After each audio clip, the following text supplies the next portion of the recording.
Zülkarneyn kelimesi 2 asır sahibi manasına gelmektedir. Dünyanın batısı ve doğusunu dolaşması, Allahu Teala'nın kendisine verdiği nur ve nimetler vesilesiyle ona Zülkarneyn lakabı verildiği nakledilir. Hazreti Zülkarneyn'in peygamber mi yoksa veli mi olduğu hususunda ihtilaf vardır. Kur'an-ı Kerim'de doğuya ve batıya yaptığı seferler zikredilir. Hazreti Nuh'un oğlu Yafes'in soyundandır. Asıl ismi İskender'dir. Tam burada bir kafa karışıklığı ortaya çıkmaktadır. Tarihte yer alan Makedonyalı İskender'le karıştırılır. Ancak Hazreti Zülkarneyn Makedonyalı İskender değildir. Tarihteki Büyük İskender bilindiği tabirle milattan önce 3. asırda Makedonya'da dünyaya gelmiş, Hindistan'a kadar sefer etmiştir ve kendisi Aristo'nun da aynı zamanda talebesidir. Ama İskender-i Zülkarneyn aleyhisselam, Hazreti İbrahim aleyhisselamın zamanında yaşamıştır. Hatta onunla hac ettiği, duasını aldığı da eserlerde yazar. Makedonyalı İskender'in seferleri, Zülkarneyn aleyhisselamın olduğu gibi doğu ve batıdaki fetihler olarak değerlendirilemez. Yine Makedonyalı İskender, tarihi bilgilere göre hiçbir eserde yazmaz ki bir set inşa etsin. Şunu da bilmemiz lazım ki, Makedonyalı İskender zaten Allah'a iman eden bir kimse değildi. Tam tersine, mağlup ettiği milletlere karşı da şefkat ve adaletle davranmamış, bütün hayatı kayda geçirildiği için içerisinde iman ve merhametle ilgili hiçbir bölüm bulunamamıştır. Buna ilaveten Zülkarneyn diyoruz, değil mi? Makedonyalı İskender'in Zülkarneyn vasfını haiz olabilecek bir özelliği de yoktur. Geçelim kendisiyle ilgili verilen bilgilere. Rivayete göre Zülkarneyn aleyhisselam, Hızır aleyhisselama ordusunda kumandanlık vazifesi verdi, kâfirlerle savaştı. Yecüc ve Mecüc kavmine karşı bakır ve demir karışımı bir set yaptı. Allahu Teala'nın dinini, tevhid akidesini yaydı. İnsanlara hakkı ve hakikati tebliğ etti. Kurtubi'nin tefsirinde rivayet edildiğine göre, yeryüzünün tamamına sadece 4 kişi hakim olabilmiş. Bunların ikisi mümin, ikisi kafir. Mümin olanlar, Zülkarneyn aleyhisselamla Süleyman aleyhisselam, kafir olanlarsa Nemrut ve Buhtün Nasr. Bütün dünyaya hakimiyet sağlayacak 5. bir şahıs da bu ümmetten olacaktır. O da Allah, İslam'ı bütün dinlere üstün kılacaktır. Ayeti mucibince Mehdi aleyhisselamdır deniyor. Hazreti Ali radıyallahu an Zülkarneyn aleyhisselamın yeryüzünün doğularına ve batılarına ulaşmaya nasıl güç yetirebildiği sorulunca şu cevabı vermiştir. Bulutlar boyun eğdirilir, lazım olan her şey emrine verilir. Nurlar ona açılır da geceyle gündüz kendisi için aynı olurdu. Bu sözler İbni İshak'ta geçer. Peygamber Efendimiz sallallahu aleyhi ve sellem, Mekke'de yaşamış olan eski kavimlerin başından geçen o ibretli hadiseleri anlatırken, Yahudiler ve İranlılar da geçmiş ümmetlerin hikayelerini kendilerine göre anlatmaya başladılar. Medine'de ahir zaman peygamberinin kendi içlerinden çıkacağına inanan Yahudiler vardı. Bunlar bir gün Mekkeli müşriklere orada bir peygamber çıkmış. Eğer o hakiki bir peygamberse kendisine Ashab-ı Kehf, Zülkarneyn ve ruhun mahiyeti hakkında sorular sorun. Şayet Ashab-ı Kehf ile Zülkarneyn için tam, ruhun mahiyeti hakkında da kısmen cevap verirse o hakikaten peygamberdir. Kendisine tabi olun ama o bu üç şeyden haber veremezse yalancıdır dediler. Aynen böyle Mekkeli müşrikler de Peygamberimiz sallallahu aleyhi ve sellemin yanına gelerek Ashab-ı Kehf ve doğuyla batıya sefer yapan Zülkarneyn kimdir ve ruhun mahiyeti nedir diye sordular. İşte bunun üzerine Kehf suresi nazil oldu. Bu surede Zülkarneyn aleyhisselamdan bahisle şöyle buyruluyordu. Bir de sana Zülkarneyn'den sual ediyorlar. De ki, size onun haberlerinden bir kısmını nakledeceğim. Gerçekten biz onu yeryüzünde iktidar sahibi kıldık ve ona ulaşmak istediği her şeyi elde etmenin bir yolunu verdik. Zülkarneyn aleyhisselama Allahu Teala güç verdi. O da doğuya ve batıya seferlerde bulundu. Sedd-i Zülkarneyn'i yaptı. Bu set, rivayete göre bakırla karıştırılmış demirden mamuldü. Yine bulutlar ve başka vasıtalarda Zülkarneyn aleyhisselamın emrindeydi. Kendisine ilim ve kudret verildi. Yine ona beyaz ve siyah sancak ihsan edildi. Gündüz giderken siyah sancağı arkasına koyunca ardını karanlık basıyordu. Böylelikle gelen düşman kendisini bulamıyor, yolunu kaybediyor ve karanlıklar içerisinde kalarak mağlup oluyordu. Geceleyin ise beyaz sancağı önüne alıyor, kendisi ve askerleri için gündüz gibi bir aydınlık meydana geliyor, düşmana karşı büyük zaferler kazanıyordu. Yine Zülkarneyn aleyhisselamın adil olduğu yazar eserlerde.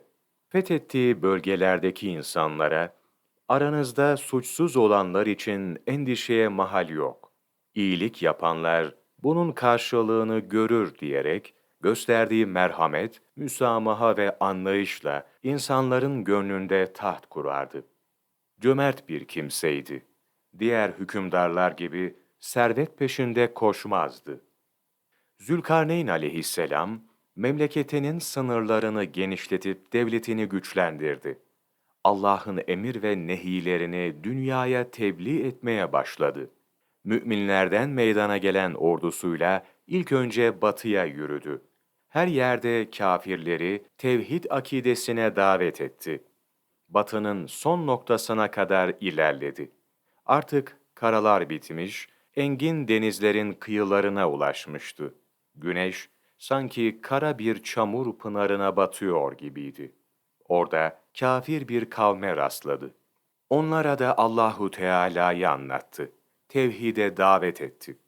Onların da bir kısmı iman etti. İman etmeyenlerle harp ederek hepsini mağlup etti.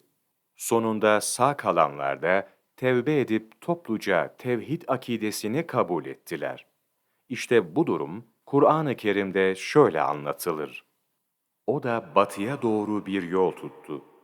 Nihayet güneşin battığı yere vardığı zaman, güneşi sanki kara bir balçıkta batıyor buldu. Orada bir kavme rastladı. Biz ona dedik ki, ey Zülkarneyn, onları ister cezalandırırsın, istersen onlar hakkında iyi davranırsın. Kendisine ayette duyduğunuz şekilde seçim imkanı verilen Hazreti Zülkarneyn, ilahi ölçülere göre hareket etti. Yine ayette şöyle buyrulur. O da demişti ki, kim haksızlık ederse muhakkak ona azap ederiz. Sonra Rabbine geri döndürülür. O da onu görülmemiş bir azap ile cezalandırır. Fakat her kim de iman edip salih ameller yaparsa, buna da mükafat olarak en güzel akıbet vardır ve ona emrimizden kolay, güzel ve yumuşak sözler söyleriz.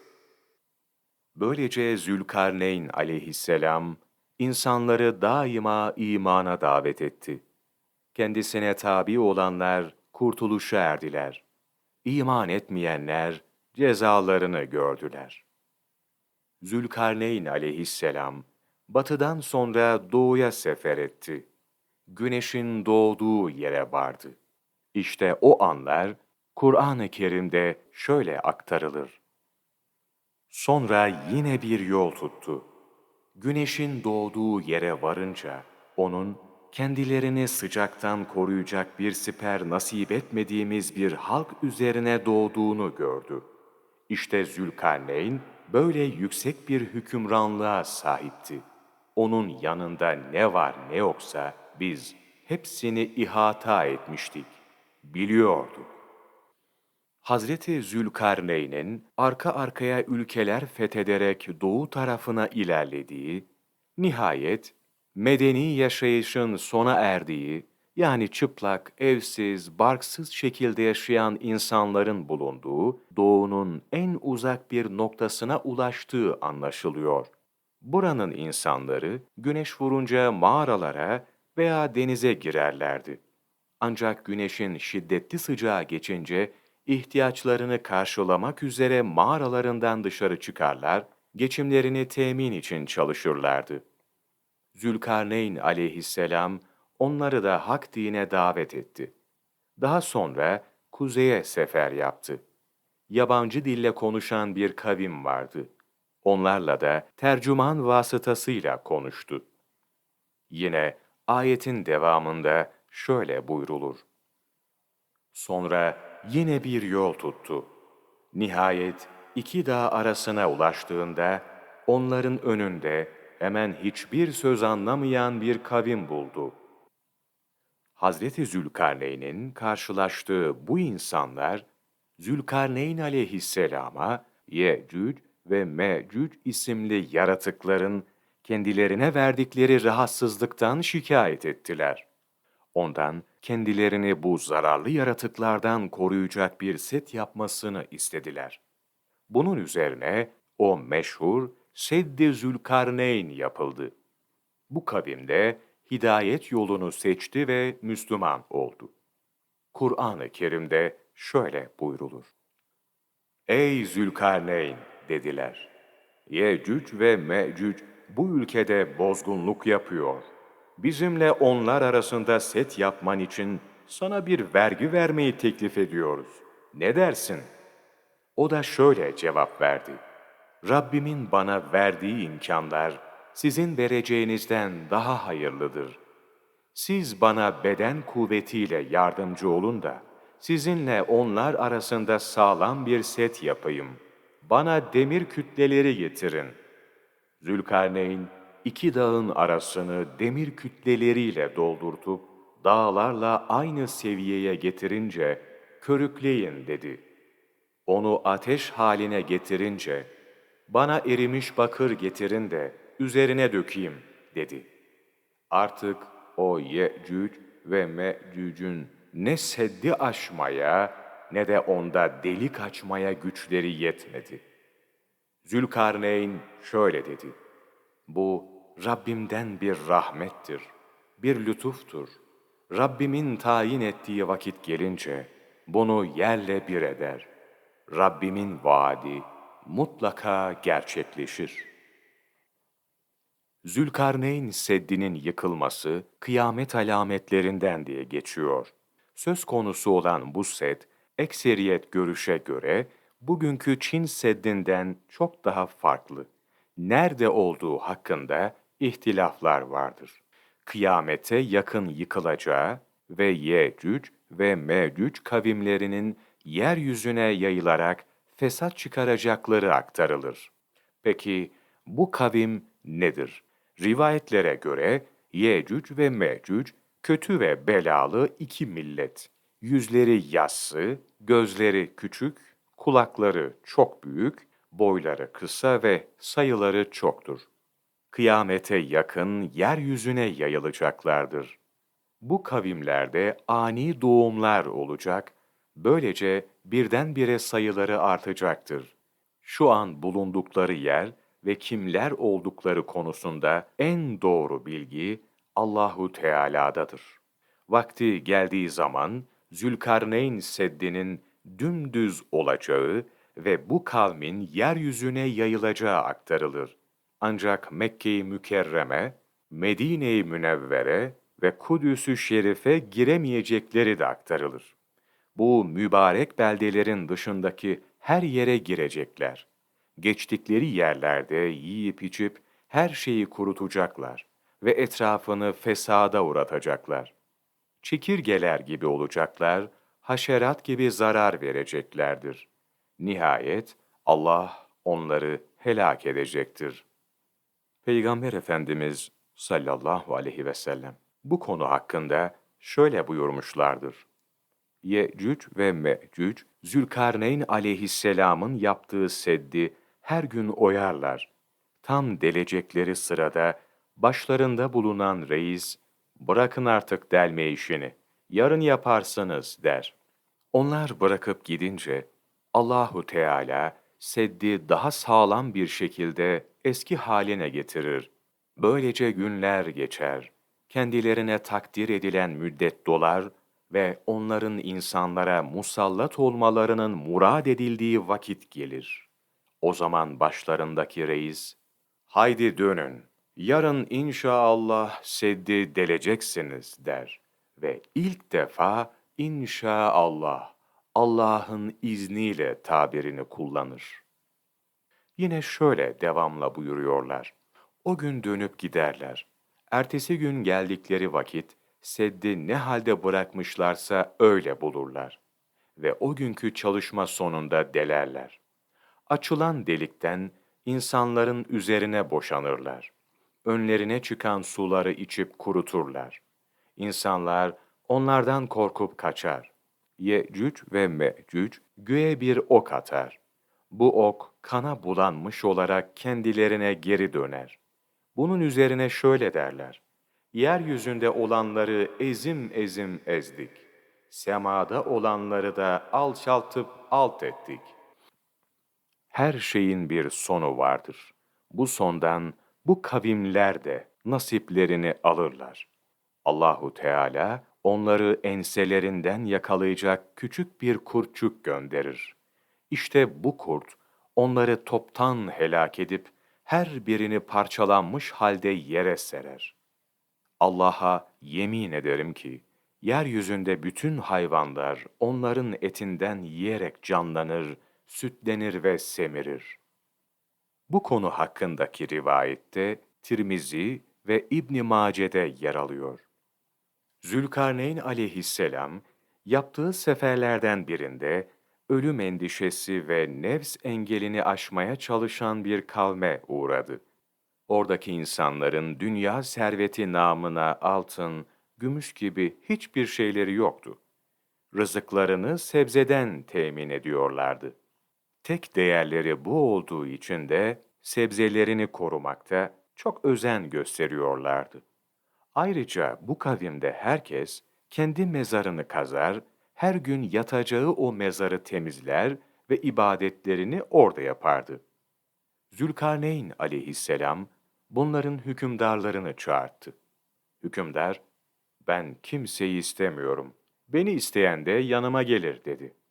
Zülkarneyn aleyhisselam bu söz üzerine hükümdarın yanına gitti. Ben seni davet ettim, niye gelmedin diye sorunca hükümdar, sana bir ihtiyacım yok, olsa gelirdim cevabını verdi. Bunun üzerine Zülkarneyn aleyhisselam, sizin bu haliniz nedir? Ben sizdeki bu hali hiç kimsede görmedim deyince, hükümdar, evet biz altın ve gümüşe kıymet vermiyoruz.